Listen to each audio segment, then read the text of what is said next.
अगर आप लोग समोसे, पकोड़े, कटलेट्स खा खा कर बोर हो गए हैं और कुछ न्यू चाहते हैं तो बिल्कुल सही वीडियो आपने ओपन की है। आज मैं आपको सिखाने जा रही हूँ कुरकुरे बहुत ही मज़ेदार आलू के कबाब। बिल्कुल न्यू तरीके से आज मैं आपको बनाना सिखाऊंगी। जायके में तो ये बहुत ही टेस्टी होते हैं। जब आप खुद बनाएंगे तो फिर आपको खुद ही अंदाज़ा हो जाएगा कि ये बहुत ही ज़्यादा मज़ेदार बनते हैं। वीडियो को आप लोगों ने लास्ट तक देखना और वीडियो स्टार्ट करने से पहले अगर आपने हमारा चैनल सब्सक्राइब नहीं किया, चैनल को सब्सक्राइब कर दें। वीडियो अच्छी लगे तो वीडियो को लाइक शेयर करना तो बिल्कुल भी मत भूलिएगा।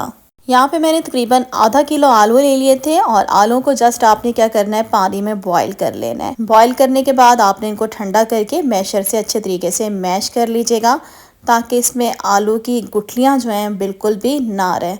इसको आपने बहुत अच्छे तरीके से मैश करना है। आलू देखिए हमारे मैश हो गए हैं और यहाँ पे मैंने ले लिया उबले हुए मटर, तकरीबन ये आधा कप है। तो मटरों को भी हमने क्या करना है, मैशर से अच्छे तरीके से इसको हम मैश कर लेते हैं। अगर आपके पास मैशर नहीं है तो फिर आप हाथों की मदद से भी इसको मैश कर सकते हैं।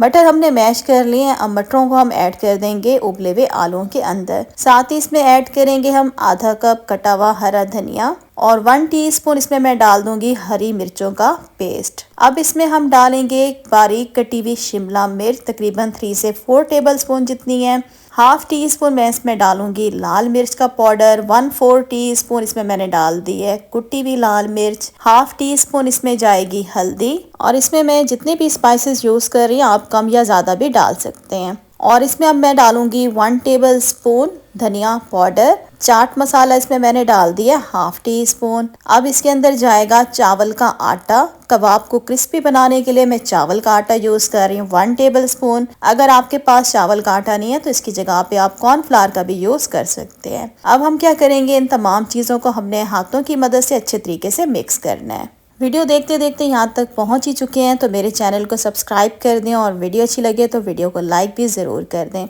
नमक मैं इसमें डालना भूल गई थी, 1 टीस्पून मैंने इसमें नमक डाल दिया है। अब हम क्या करेंगे, इन सारी चीज़ों को अच्छे तरीके से मिक्स करेंगे। यहाँ पे हमने तमाम चीज़ों को मिक्स कर दिया है तो यहाँ पे हमारे कबाब का मसाला बन के तैयार हो गया है। तो अब हम बना लेते हैं जल्दी से कबाब। कबाब बनाने के लिए थोड़ा सा मिक्सचर लेंगे, हाथों से इसको आपने पहले कंबाइन करना है। उसके बाद आपने इसको शेप दे देनी है। तो मैं इसको शेप दे रही हूँ लंबाई वाली। आप इसको गोल भी इसके कबाब बना सकते हैं जिस तरह से आपको पसंद हो। तो यहाँ पे देखें इस तरह से एक कबाब हमारा बनके तैयार हो गया है। इसी तरह से एक और बनाना सिखा देती हूँ। थोड़ा सा मिक्सचर लेंगे आलू और मटर का। पहले आपने इसको कंबाइन करना है हाथों से दबा के और इसके बाद इसको कबाब की हम शेप दे देंगे। तो इस तरह से देखें दूसरा कबाब भी हमने बना लिया है। तो मैं क्या करती हूँ, इसी तरह से सारे के सारे जो मिक्सचर है उसके कबाब बना के तैयार कर लेते हैं।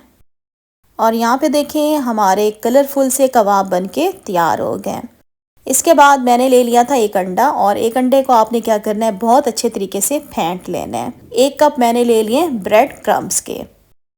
अब यहाँ पे एक कबाब उठाएंगे और इसको हम क्या करेंगे, अच्छे तरीके से अंडा लगा लेंगे। अंडा लगाने के बाद इसको हमने ब्रेड क्रम्स के अंदर अच्छे तरीके से इसको कोट कर लेना है हर जगह से। और यहाँ पे देखें एक कबाब हमारा बन गया है। इसी तरह से मैं क्या करती हूँ, जितने भी सारे कबाब रखे हुए उनको बनाकर पहले तैयार कर लेते हैं। और यहाँ पे हमने देखें सारे कबाब बनाकर तैयार कर लिए हैं। तकरीबन मैंने आधा किलो आलू लिए थे और आधा किलो आलू से तकरीबन ये आपके सामने कबाब बनके तैयार हुए हैं। तो ये मैंने कबाब जो है मीडियम साइज़ के बनाए, ना ये बहुत छोटे और ना ही बहुत ज़्यादा बड़े हैं। इसी स्टेज पे आप इन कबाबों को फ्रीज़ भी कर सकते हैं। किस तरीके से करेंगे, आपने क्या करना है, ये जो प्लेट आपको नज़र आ रही है आप इसको पहले फ्रीज़र में रख दें। जब ये कबाब सारे हार्ड हो जाएं तो आप इसे किसी भी एयर टाइट कंटेनर में या जो जिप लॉक बैग मिलते हैं उसमें भर के आप इनको फ्रीज कर सकते हैं तकरीबन 15 दिन के लिए। जब आपका दिल चाहे इसको निकाल के आप फ्राई कर लें। यहाँ पे मैंने ऑयल जो था गर्म होने के लिए ठहरा दिया था। जैसे ऑयल मीडियम गर्म हो जाएगा तो हम इसमें अपने सारे कबाब आराम से डालते जाएंगे।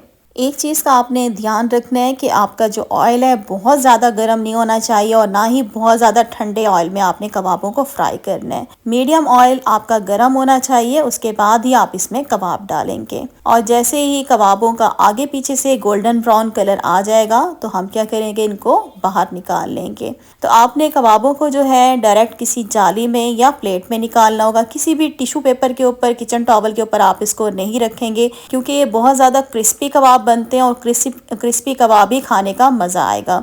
अगर तो आप इसको किचन टॉवल या आप टिश्यू पेपर पे रखेंगे तो ये सॉफ्ट हो जाएंगे, तो फिर उसके बाद कबाब खाने का मज़ा नहीं आएगा। डायरेक्ट आप इसे किसी जाली या प्लेट में निकाल लें। कबाब हमारे गोल्डन ब्राउन हो गए हैं तो इसको निकाल लेते हैं हम प्लेट में।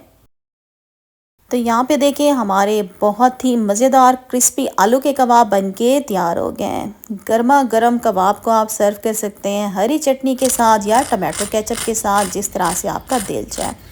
आवाज़ तो आप लोग सुन ही चुके होंगे कि कितने ज़्यादा क्रिस्पी बनते हैं, और अंदर से देखें कितने ज़बरदस्त इसकी लुक आई है हरे भरे से। ज़रूर इसको बनाइएगा, आपको मज़ा ही आ जाएगा। आज की वीडियो का मैं इधर ही एंड करती हूँ। वीडियो अच्छी लगी तो वीडियो को लाइक कर दीजिएगा, चैनल पे नहीं है तो चैनल को सब्सक्राइब कर दीजिएगा, वीडियो को शेयर भी ज़रूर कीजिएगा अपने फ्रेंड्स फैमिली मेम्बर्स के साथ। तो बहुत जल्द न्यू रेसिपी के साथ आऊँगी, तब तक के लिए अल्लाह हाफिज़।